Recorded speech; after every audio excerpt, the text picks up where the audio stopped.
By the time Jonas Mercer saw the woman on the jailhouse steps, the whole town had already decided she was better left thirsty. He had come in from Willow Spring with 2 sacks of oats, a lame sorrel needing the blacksmith, and the kind of silence that settles on a man after too many suppers eaten alone. The woman sat under the shadow of the plank awning with her wrists red where the irons had been, a carpetbag at her boots, and a hat pulled low enough to tell anybody with manners to mind their business. Nobody in Cottonwood Ford had any manners left for her. They passed by with their mouths pinched shut and their eyes full of the same hard satisfaction folks sometimes wore at a hanging. Jonas stood a moment with alkali dust on his cuffs and the smell of hot leather coming off him, then crossed the boardwalk, unscrewed his canteen, and held it out before he asked her name. She looked at the water first, not him. Then she took it in both hands and drank without hurry, like somebody who had learned the cost of kindness and meant to pay close attention before accepting it. When she lowered the canteen, there was color in her face again. "You ought not do that where people can see," she said. Jonas took the canteen back and recapped it. "Then it's a mercy I ain't ashamed of being seen." One of the boys outside the mercantile gave a low whistle. Somebody muttered the word outlaw, as if it were a blessing to be the one saying it, and not the one carrying it. The woman's mouth tightened once, then settled. She touched 2 fingers to the brim of her hat. "Cora Vale," she said, "fresh from Laramie, in case the town failed to mention it. Before this story goes another inch, tell me where you're listening from tonight. Some of you are hearing this with dishwater on your hands or a dog asleep at your feet, some with rain at the windows, and some with crickets. Wherever you are, settle in." Cottonwood Ford was dry that evening, the dust red as brick flour, and nothing in that little town was half so dangerous as the look people gave a woman they had already decided to remember wrong. Jonas gave the sorrel's lead rope a short tug when it tried to nose Cora's carpetbag. "You looking for somebody?" She almost smiled at that. "If I was, I expect they'd have crossed the street by now. He might have left it there. Any sensible man would have." Cottonwood Ford was not kind to difference, and it had no use at all for scandal that came back wearing a face it could recognize. But Jonas had buried a wife 3 winters earlier under a sky so white it hurt to look at, and since then he had stopped believing that respectable people were always the ones worth trusting. He nodded toward the livery across the street. "Old man Haskins still hires extra hands come shipping week," he said. "He won't hire me." "No."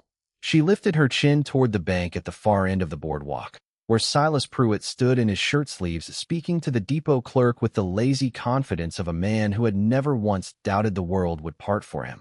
"Then I suspect I came back to the wrong town." Jonas followed her glance. Silas owned the mercantile note on half the valley and acted as though God himself had signed the back of it. He was broad through the shoulders, clean-shaven, and always looked as if he had just washed his hands of something regrettable. When he saw Jonas watching, he tipped 2 fingers from his temple in that smooth, easy way that made men feel greeted and measured at the same time. Jonas took the sorrel to the blacksmith, sold his oats for less than they were worth, and crossed to the bank because delay never improved bad business. Inside, the room smelled of ink, iron, and the faint sourness of men who sat indoors deciding what other men's land was worth. Silas waved him to a chair and laid Jonas's note on the desk like he was setting down a card in a game already won. "Dry spring hurt you," Silas said. "Hay prices went mean. You've got 12 days, Jonas, and I'm not seeing how a man makes 12 days into a miracle." Jonas stayed standing. "I ain't after a miracle. Just time." Silas folded his hands. "I can give you time. Sign over the lower pasture by Willow Spring. I'll carry the rest till spring round up." The words landed exactly where Silas meant them to. The lower pasture held the only year-round water on Jonas's spread.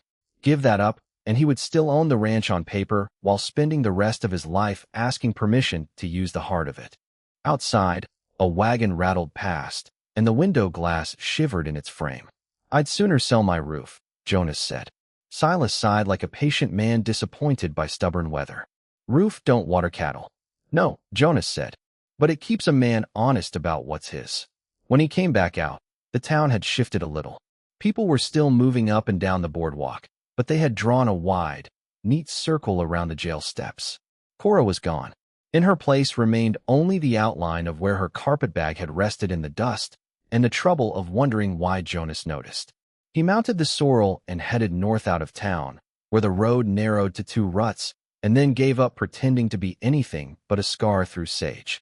He was 3 miles from Willow Spring when he found the yearling colt in the fence. It had tangled itself in the bottom wire, one hind leg bleeding where the barb had sawn at it, eyes white, body heaving. Jonas swung down at once, talking low, not because words could soothe a frightened horse, but because rhythm could. He slipped his hat off, let the colt see his face, set one steady palm against its neck, and waited for the wild part to pass through it. Only when the trembling eased did he cut the wire and free the leg. The colt lurched up, ready to bolt, but Jonas kept his hand there a moment longer, firm and simple as a fence post. "Easy now," he murmured. No sense breaking twice over the same pain. That was when he saw the fence had not broken under strain. It had been cut clean with nippers.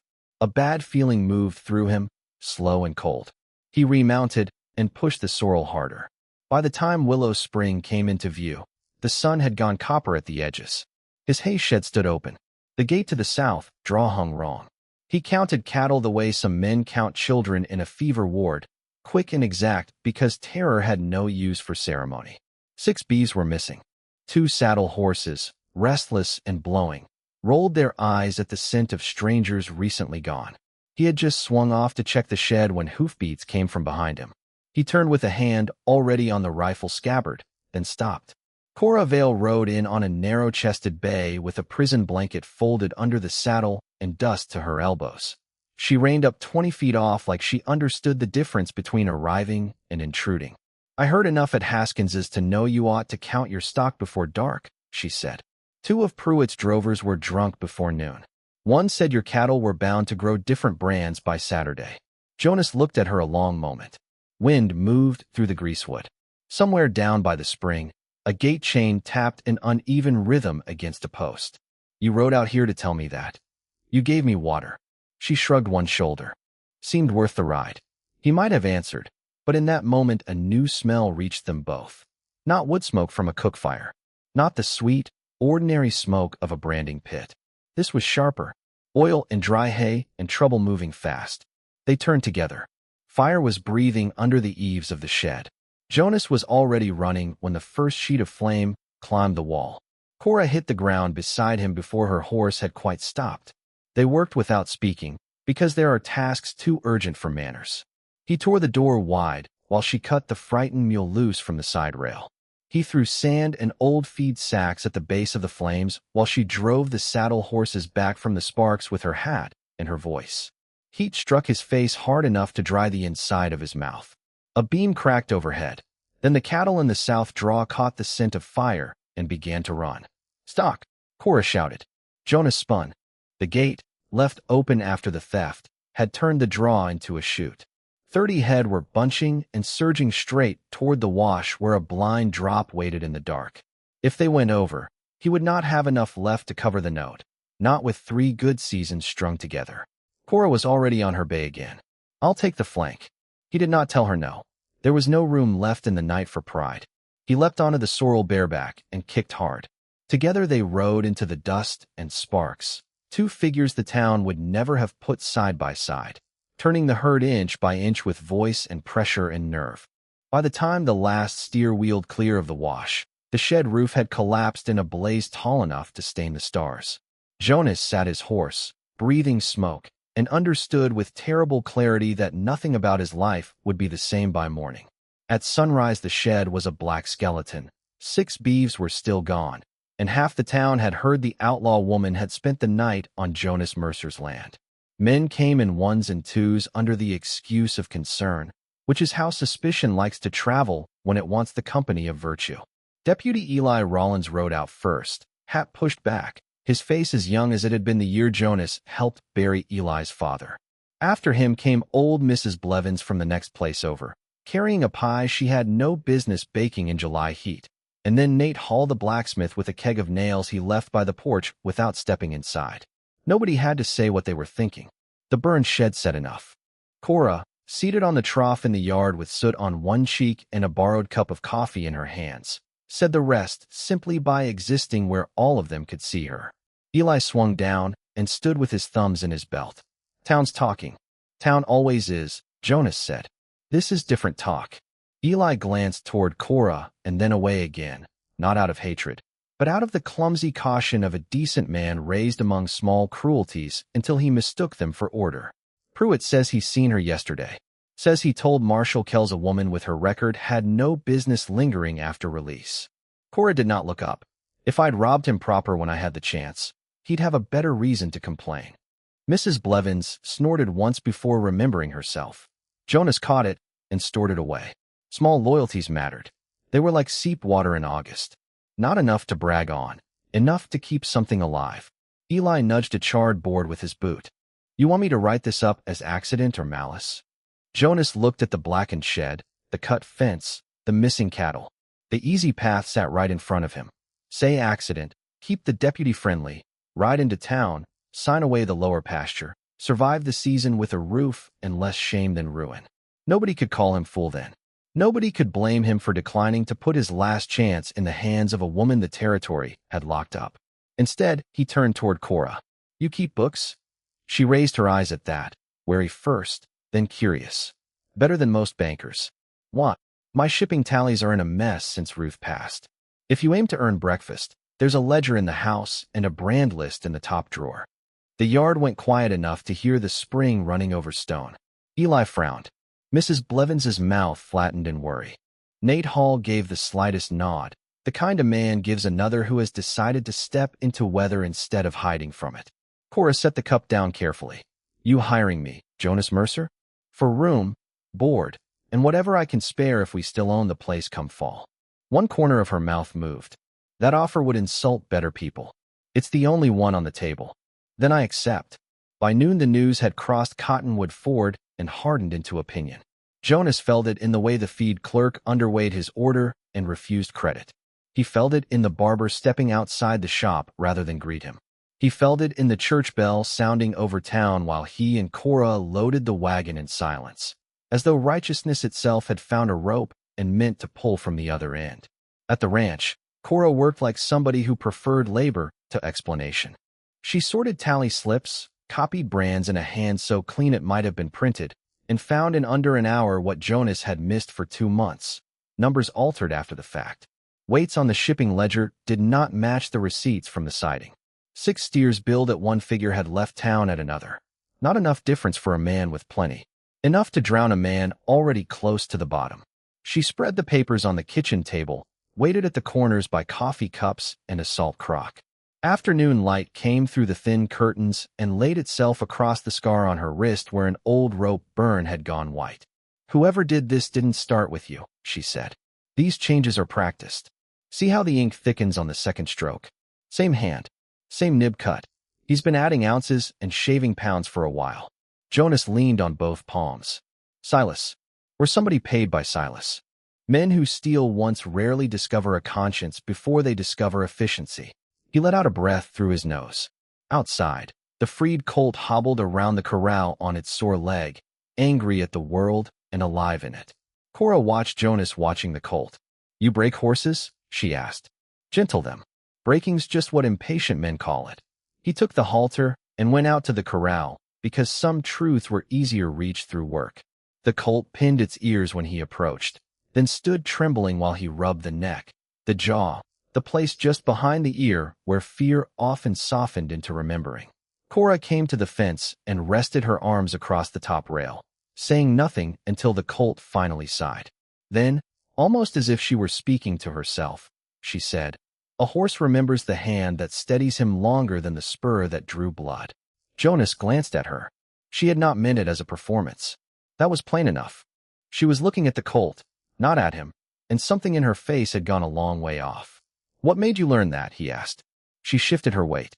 The first decent man I knew worked remounts for the army out near Fort Steele. I married him.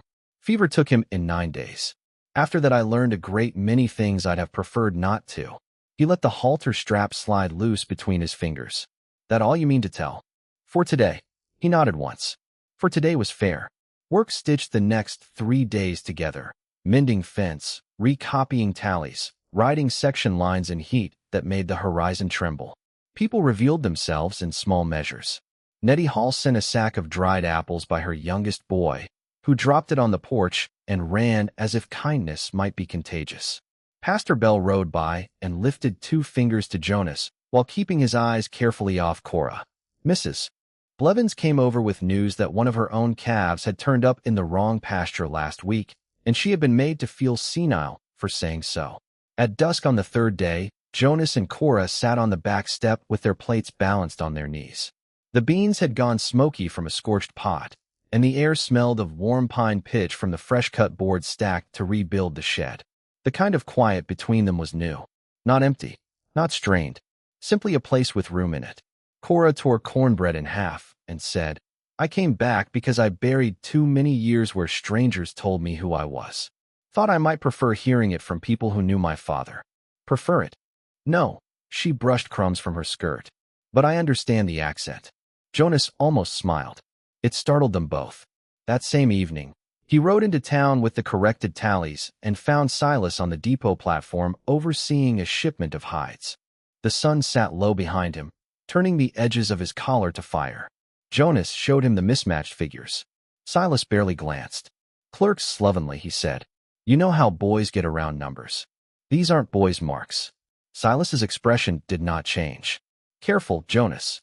A man who keeps company folk already distrust ought to think twice before accusing others of fraud." That was the shape of it then. Not warning, not advice. A threat given the manners of a business conversation. On the ride home, dust sticking to his sweat, Jonas turned over what still remained easy. He could sign the pasture over, keep the house, survive small. Or he could stay the course and bring the whole weight of Cottonwood Ford down on his own neck beside Cora's. By the time Willow Spring came into view, he knew he had already chosen. That night they went through the rest of the ranch papers by lamplight, and Cora found a pattern that made even Jonas swear aloud. It was not just his shipments. Mrs. Blevins's wool weights had been shaved. 2 Mexican brothers south of the creek had been billed for harness leather they never bought. A widow in Dry Bend had somehow paid interest twice over on a flour advance. Silas was not buying trouble off men in hard years. He was farming it. The storm, when it came, did not come from weather. It came in the shape of hoofbeats after midnight and 3 men working the dark side of the corral with practiced hands. Jonas woke to the sound a rancher knows in his bones before he knows it in his ears, cattle moving wrong. He was in the yard with boots unlaced and rifle in hand before Cora had fully opened the kitchen door behind him. Moonlight silvered the fence rails. He saw one shadow swing a gate wide, and another slap a frightened steer across the face with a hat. Cora did not wait for instruction.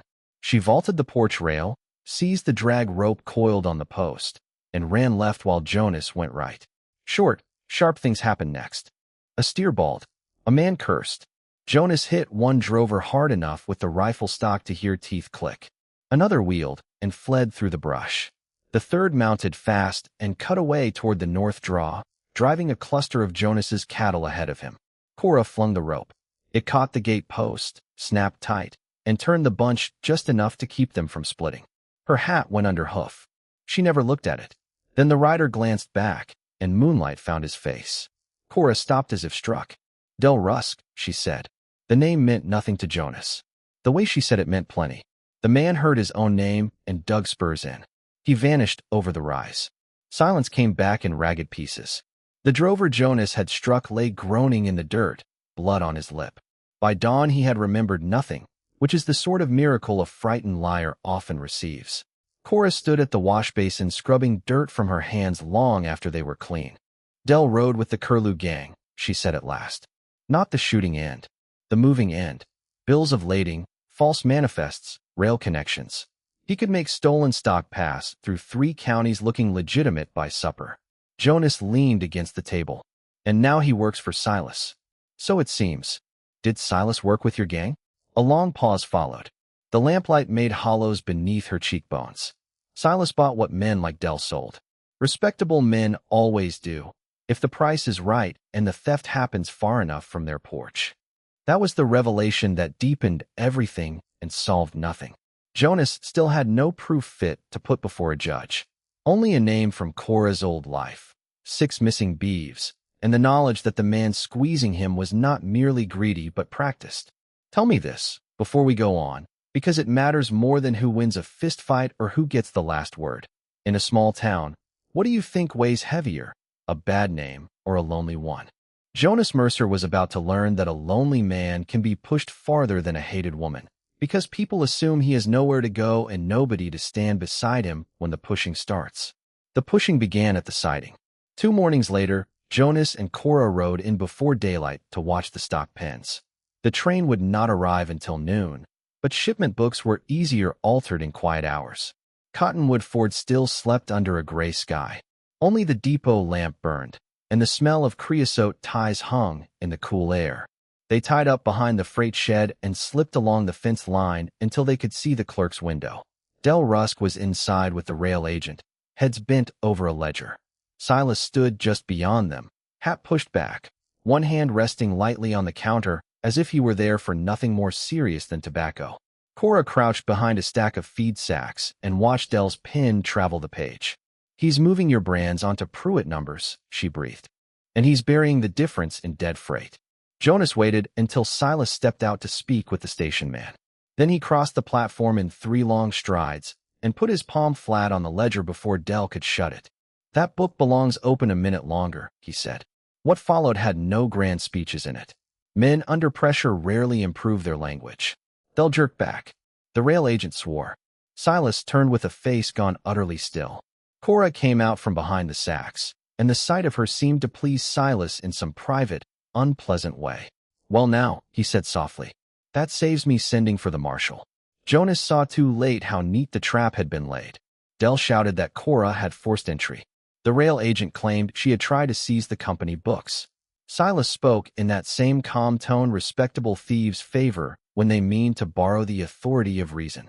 By the time Deputy Eli arrived, Jonas had the half-burned corner of one altered waybill in his pocket, and 3 men swearing the outlaw woman had returned to her old habits. Cora did not plead. That hurt worse than if she had. She stood with her hands open at her sides while Eli, face sick with reluctance, said he would have to take her in until Judge Babcock came back from Cheyenne. Jonas stepped forward. "She's done no such thing." Silas's gaze stayed on him. "Careful. You are one desperate rancher, and she is one known criminal. I'd weigh my witnesses if I were you." Jonas hit him then. Not because it was wise. Not because it solved anything. Because some men earn one clean answer in the language they have chosen. Silas staggered back against the post, more surprised than hurt, and 2 frayed hands were on Jonas at once. He tasted blood. Heard Eli shouting. Saw Cora flinch not at the struggle but at the sound of handcuffs. When it was over, Jonas was on one knee in the cinders, Del's boot print dark across his shirt front, and Cora was being walked to the jail with her shoulders straight and her eyes fixed on something farther away than Cottonwood Ford. Eli lingered a moment. "I'm sorry," he said low. Jonas opened his fist. The corner of the charred waybill lay there, enough visible ink to show 3 figures overwritten by a 4th. Not enough by itself to save a dog from drowning. "Sorry won't keep noon from coming," Jonas said. Eli looked at the scrap, then toward the jail, then toward Silas, who was already brushing cinders from his sleeve and repairing his dignity by the simple method of acting as though he had never misplaced it. "Auction set for tomorrow morning," Eli said. "Silas moved your note up on account of insecurity after the fire. And the marshal out of Rollins is due on the noon train for her." For one strange second the whole town seemed to narrow to the depot clock ticking above the platform. Tomorrow morning for the ranch. Noon for Cora. Jonas had a bruised jaw, a half-burned scrap of proof, and no friend in Cottonwood Ford but the woman now locked behind its jail door. He rode home with the scrap in his pocket and the taste of iron in his mouth, knowing the night ahead would decide whether he lost one life or both. Mrs. Blevins came over after dark with salve, coffee, and the kind of determination old age sometimes distills into pure usefulness. Nettie Hall arrived an hour later under cover of borrowing yeast and left, by accident of course, $40 wrapped in wax paper beneath the flour bin. When Jonas found it, he stood a long while with the packet in hand, feeling the sharp, humiliating warmth of being helped. That was when he understood the town had not split cleanly between good people and bad. It had split, as towns often do, between those who preferred comfort and those who could still bear the sight of truth while it was inconvenient. He used Nettie's money to post temporary bond before sunrise. Eli unlocked the cell himself. Cora stepped out carrying the same carpet bag she had arrived with. As if everything a person might need to survive a ruined reputation could be folded into 2 shirts and a Bible. Her lower lip was cut where she must have caught it in the siding scuffle. Jonas wanted, uselessly, to apologize for a world he did not build and had still failed to keep off her. "Where to?" Eli asked. "My upper line shack," Jonas said. "Till the hearing." Silas stood across the street in front of the bank, watching. He could have objected. He didn't. Men like Silas enjoy a wounded thing more when it limps in public. The line shack sat on the north pasture under a stand of cottonwoods where the spring branch ran cold even in late summer. It had 1 iron bed, 1 table, and a window that looked west over miles of short grass and blue distance. Jonas built a fire anyway though the day would be hot, because a room where fear has recently slept wants tending as much as a wound does. Cora sat on the bed while he cleaned the cut on her lip and the raw skin at her wrists where the cuffs had rubbed. Her hands, he noticed, were steady only when they had something useful to do. When he took the rag away, they began to tremble. "You don't have to stay," she said. He wrung the cloth out in the basin. "Where would I go?" "Somewhere easier." He gave a tired sort of laugh. "You've looked at my finances. If you find easy, mark it in the ledger." For the first time since the jail, her mouth softened. Then she reached into the carpet bag and drew out an oilcloth-wrapped bundle tied with twine. "This is why I came back," she said. "Not for forgiveness. I'm not green enough to chase that. For this." Inside lay an old freight ledger, edges worn, pages packed with figures and initials. Jonas recognized Silas's name in 3 places and Delrusk's marks in 6 more. Cora touched the book the way people touch graves. Careful, with the dignity owed to things that have cost too much already. "I took it the night the Curlew gang split," she said. "Not for money. For insurance. Men who run stolen stock for respectable buyers don't leave loose ends breathing if they can help it. I kept thinking if the day came I was forced to speak, I'd have something better than my word. Why not use it before?" She looked out the window at the cottonwoods shifting in the heat. "Because there was a little girl in Ogden with my mother's eyes and my husband's ears, and the men named in that ledger knew where she was." Her voice stayed level. That made it harder to hear. "She died of scarlet fever while I was in prison. My sister wrote me 6 months after the burial because she couldn't bear to sooner. By then I was protecting a grave." Jonas sat down opposite her. The room smelled of soap, pine smoke, and the cold stream outside threading over stone. He understood then why she had returned to Cottonwood Ford, though every face in it cut like tin. A person can outrun hatred farther than grief. Grief waits better.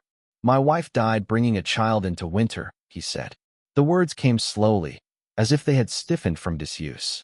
Storm had closed the north road. "I rode to town for the doctor anyway. Left her with Mrs. Blevins and too much faith in time. Horse went lame at Dry Bend. By the time I got back," he swallowed once. "I kept the crib up a full year after. Thought if I took it down, I'd be admitting the house knew more than I did." Cora's eyes closed briefly. When she opened them, there was no pity in them, only recognition. That was kinder. She rested her palm on the ledger between them. Lonely doesn't always sound like crying. Sometimes it sounds like a chair you stop setting out. Something in Jonas gave way then, not loudly, not in pieces anyone outside would have noticed, but enough that the room felt less like a place he was enduring and more like one he had entered. He turned the ledger toward himself. The pages were ruinous. Names, dates, false weights, side payments, cattle rebranded and routed through 3 counties to wash the trail clean. Enough to break Silas's hold. Enough to clear Cora of half the lies told about her. Enough to drag old dirt into daylight where respectable men could no longer call it weather. There was more in it than Jonas needed. Names of widows overcharged. Boys leaned on to sign false receipts. A mistake 20 years back by Eli's dead father that had nothing to do with the present thefts except blood and shame. Jonas could have carried all of it into town and let the blast take everyone it touched. He sat with that power in his hands and felt how easy vengeance makes itself when justice is late. Instead, he tore 3 pages free, the ones bearing Silas's current fraud, Dell's altered manifests, and the account of Jonas's stolen beeves folded into Pruitt's shipping line. He copied the entries involving Mrs. Blevins and the Dry Bend widow. Then he wrapped the rest and pushed it back toward Cora. She looked at him sharply. That's enough to ruin every man in the valley who ever took his cut. Some of them are dead, and some of them are not. Jonas met her gaze. I need what's mine returned. So do the others he's still taking from. I don't need grandchildren paying for sins their grandfathers carried to the ground. From the doorway came the scrape of a boot. Eli Rollins stood there, hat in hand. He must have ridden up during the silence. He had heard enough. His face had the strained look of a man watching somebody refuse a revenge he himself might not have refused. Marshals delayed, Eli said quietly. Judge Babcock got back early. Hearings set for 10. Auction at 11 if the note stands. His eyes dropped to the pages on the table, then rose to Jonas again. You taking only what proves the matter in front of you. That's all I was owed. Eli nodded once. Not praise. Something better. Respect hard-earned and reluctantly recognized. Cora reached out then and laid the folded oilcloth in Jonas's hands for good. Trust has a weight.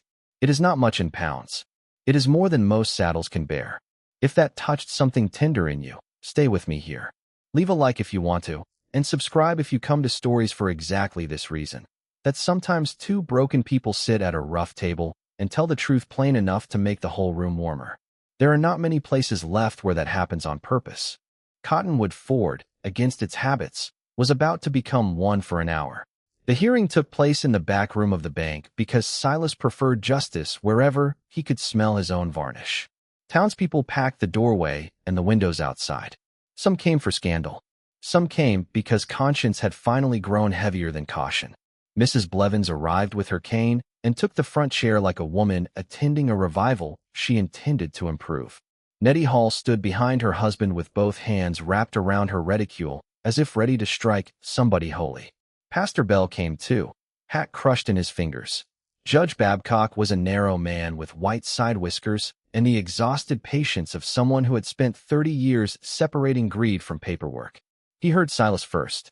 Silas spoke smoothly of risk, unsecured note, suspicious company, attempted interference with rail books. Del Rusk, combed and respectable now, swore he had seen Cora reach for the ledger like a thief returning to instinct. There was even a murmur or two of agreement from the doorway, because people like agreeing with power before the outcome is known. Then Judge Babcock asked Jonas Mercer if he had anything to offer in answer. Jonas stood. His jaw was still yellowing from the siding. His shirt was clean but shiny at the elbows. He did not look like a man the room expected to win anything. That helped. Men are less guarded when they believe dignity is on their side already. He placed the copied pages on the table, then the charred Wable scrap, then Mrs. Blevins's underweighed wool receipt beside the station book Eli had gone to fetch before dawn. One by one, without flourish, he laid truth where everyone could see it. The figures matched when put side by side. The altered nib strokes showed. The brands on the shipping line did not belong to Pruitt cattle the week Jonas's beeves vanished. Dell's initials sat neat as fence staples beside every correction.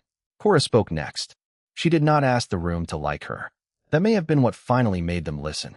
She explained freight washing, false manifests, and how stolen stock could be run through a siding under borrowed brands if the clerk, the buyer, and the ledger all agreed to lie together. She named the Curlew gang, named Dell, and named the dates in the old book that matched the newer entries in Pruitt's hand. When Silas interrupted, she turned to him only once. You bought theft when it suited you, she said. You only discovered morality when I became expensive. Even Judge Babcock's mouth moved at that. The room shifted slowly, the way a herd shifts before it admits a new direction. First, Eli testified that he had found Jonas with only the charred Wable and no stolen property on him. Then Mrs. Blevins rose without invitation and announced to all present that if Cottonwood Ford intended to call every woman a liar who kept receipts longer than men liked, it would shortly run out of women willing to trade there. That brought a cough of laughter from the back, quickly smothered. Nettie Hall added her $40 of bond money to the moral account simply by standing beside Cora where everyone could see. Silas tried one last move. He said the old ledger was criminal property and its keeper not credible. Judge Babcock agreed on the first point and dismissed the second. Criminal records do not alter arithmetic, he said dryly. More's the pity for several careers. When the matter was done, he ruled Jonas's note improperly accelerated, the claimed insecurity manufactured, and the lower pasture beyond Pruitt's reach. He ordered the stolen cattle restored at assessed value, the affected accounts reviewed, and Del Rusk held for territorial charges tied to falsified rail papers. Silas Pruitt would keep neither his county appointment nor his reputation, which in a town like Cottonwood Ford were much the same currency. Silas did not rage. Men like him rarely do in public. They diminish. You can watch it happen if you have patience. The room that had once leaned toward him leaned away instead. Folks stopped making space for his certainty. By noon he was still wearing the same good collar, still possessed of both hands and all his teeth, and yet his power had already begun to leave him the way floodwater leaves a field, quietly, exposing what it had been standing on all along. Outside the bank, nobody cheered. That would have been too clean for the truth of it. What happened was better. Pastor Bell stepped up to Cora first and said he had been wrong not to offer his hand before. Nate Hall asked whether she knew enough figures to help him settle freight accounts come winter.